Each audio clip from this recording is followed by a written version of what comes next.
नई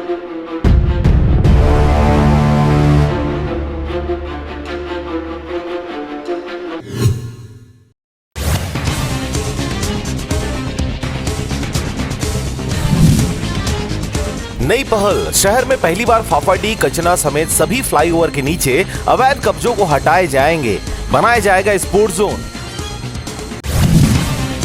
छत्तीसगढ़ की रायपुर दक्षिण विधानसभा सीट पर होने वाले उपचुनाव के लिए नेताओं ने झोंकी अपनी ताकत। अब जनता की बारी, थम गया चुनाव प्रचार का शोर, इस बार दिखाई दिया अलग ट्रेंड।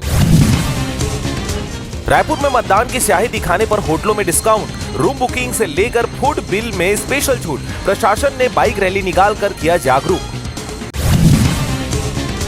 रायपुर में चुनावी चेकिंग के दौरान 27 लाख रुपए जब्त। कार सवार युवक ने बैग में रखे थे पैसे, दस्तावेज नहीं दिखाने पर केस आईटी को हैंडओवर।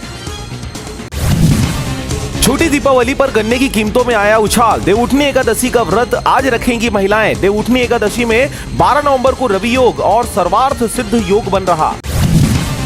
संजीव खन्ना ने देश के 91वें चीफ जस्टिस के तौर पर शपथ ली है। उन्हें राष्ट्रपति द्रौपदी मुर्मू ने राष्ट्रपति भवन में 91वें चीफ जस्टिस के पद और गोपनीयता की शपथ दिलाई है।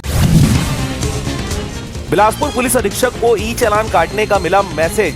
जिम्मेदार नागरिक होने का दिया परिचय। तत्काल ऑनलाइन 2000 रुपए का पटाया चालान।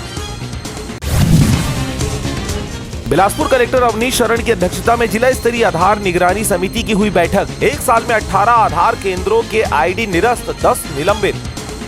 बिलासपुर में खुद को बिश्नोई गैंग का सदस्य बताकर कोटा पिपरतराई के युवक ने सीईओ को जान से मारने की दी धमकी। वेलकम डिस्टिलरी शराब फैक्ट्री में करता है काम, पुलिस ने भेजा जेल।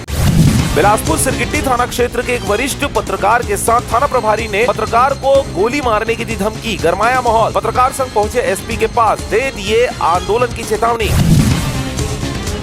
छत्तीसगढ़ के सभी केंद्रों में धान खरीदी की तैयारियां लगभग पूर्ण। 14 नवंबर से 140 केंद्रों में शुरू होगी धान खरीदी। नोडल अधिकारियों को मिला अंतिम प्रशिक्षण।